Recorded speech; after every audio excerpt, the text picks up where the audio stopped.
Here with one of my favorite artists in the world, the amazing Brandon Deener. Wow, thank you. Absolutely one of my favorites. Wow, I really Um, appreciate that. and so I want to just talk to you about the evolution of your work. Hmm. In your work, which works actually get, where do you feel the most free? Which type of work, when you're doing it, you feel the most free? I feel the most free when I'm not working from a photo or not working from a reference. Or sometimes I could use a reference, but I'm painting in a way that's not realistic, or I'm not trying to be realistic. Hmm. Yeah, that's when I feel the most free. Right. And as Hmm. we were kind of talking before I started this, what's for the about the impact that the current art market has had on your ability to be that free? What's Hmm. been that? What has that been?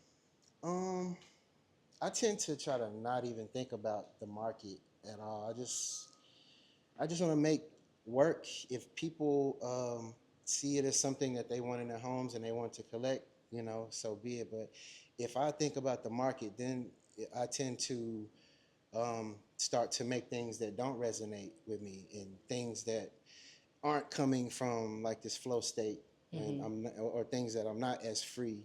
And I think every artist should try to find a way to like make work that is like liberating, work that feels good to them, work that is like purposeful, Uh-huh. in a way. So when you, with the part where you feel the most free, so do you try to balance your work out so that you do some of those and some of the ones where that takes a little more Hmm. out of you? So I'm self-taught, and I think that means something to my process, especially because I don't have um, boundaries. And it's interesting, because they say there are no rules in art. I hold, you know I'm I live by that. There are no rules, I think, and then rules are meant to be broken. So I will mix oil with acrylic. They say don't do that. I'll spray paint with oil. They say don't do that sometimes. So I break a lot of rules and wind up with work that is like interesting, or something that you wouldn't expect, because Mhm. I'm not allowing myself to be in a box. Yeah, and that really is one of the things I appreciate so much about your work. That Thank you. watching you and I've personally seen you create, just the amount of freedom you take in doing that, and Hmm. not thinking about what's the rule. Hmm. Do I have to make a sketch on it Right. before I do something? Hmm. And with your free painting, so with the ones that are like you're working on a piece right now, Hmm. and looking at this piece that you're working on right now, you see some parts that are like very futuristic. The cars don't have wheels; it's floating. Absolutely. So how would you define, like, is that Afrofuturistic or is it just futuristic? Yeah, that's definitely the cars. The flying cars in my paintings are a nod to Afrofuturism.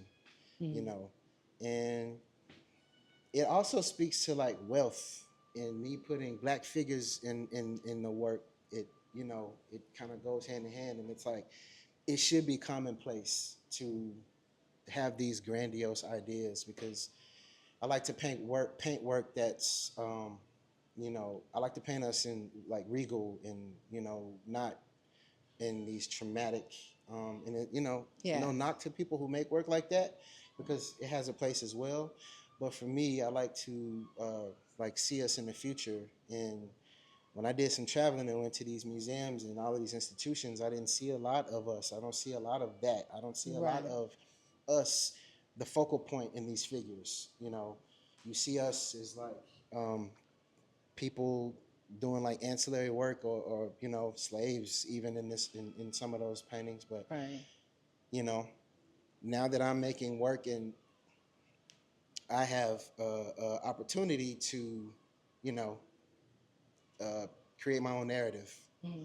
and that's what I want to do. Right. That's And all. I know some people, if they haven't followed you before, and of course those of us who follow you know you also do music. Hmm. Oh yeah, definitely do music. So when you do the music, does it and you're doing the music, does that all can that also have an effect on the art that you want to create connected to that music you're creating?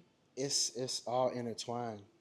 It's so interesting, because I was doing music before I started painting, and my understanding of painting came from how I understand music or how I'm able to, um, you know, play music.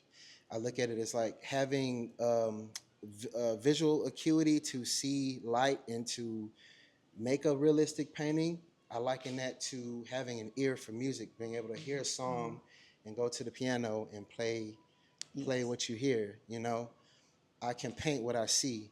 Oh, So I think about music all the time. Then I was listening to one of the jazz legends, Branford Marcellus, I Bradford think. Marcellus, uh-huh. I can't remember if it was Winton or Went no Brad. Yeah. I think it was Winton, Mhm. not Branford. It was Winton. Okay. Was talking about the difference between classical music and like jazz.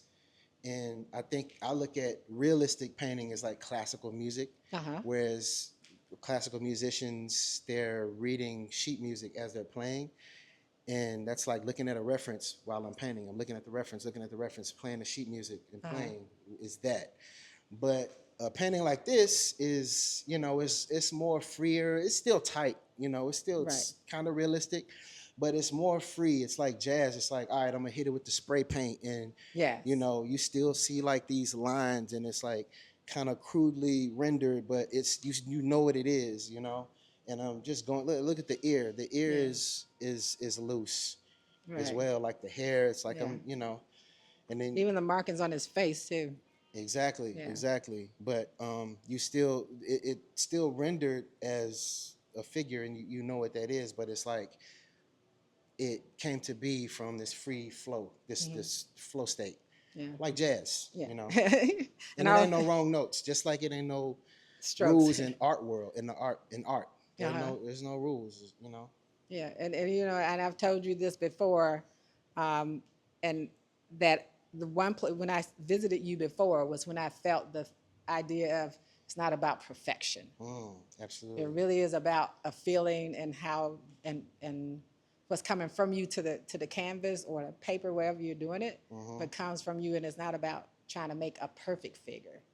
And Right. that's a great lesson that you actually taught me by watching your work over time was that it has nothing to do with being perfect. It really is That's about right. a feeling. Like Hmm. when I see your work, it makes me feel something. Hmm. Like the piece back here with the glasses, it makes me feel a beautiful black woman with glasses. Yep. It makes me see her and in all of her glory. So that's what that piece does for me. And it's not about whether is her face perfectly this or that. It Hmm. really is about the beauty of the piece. Hmm. And but that was a lesson. And I told you when I was here in your other studio, I told you that you actually made me understand that it wasn't about perfection. Right. And I think that's a beautiful thing. Thank you. So It the last is. thing I'll ask is, as you're working on pieces and looking at future goals, where, how do you see, how do you see yourself continuing to evolve the way you want to, not the way society Hmm. kind of dictates in the art world? Just staying true to myself. You know, tunnel vision. Not looking on social media, worrying about what other people are doing, worrying about who's getting what shows and who's being collected by who. Yeah. Just tunnel vision. God will provide Yes. Yes. always. Yes. Well, Yeah. thank you, Brandon, Of for this course. impromptu interview.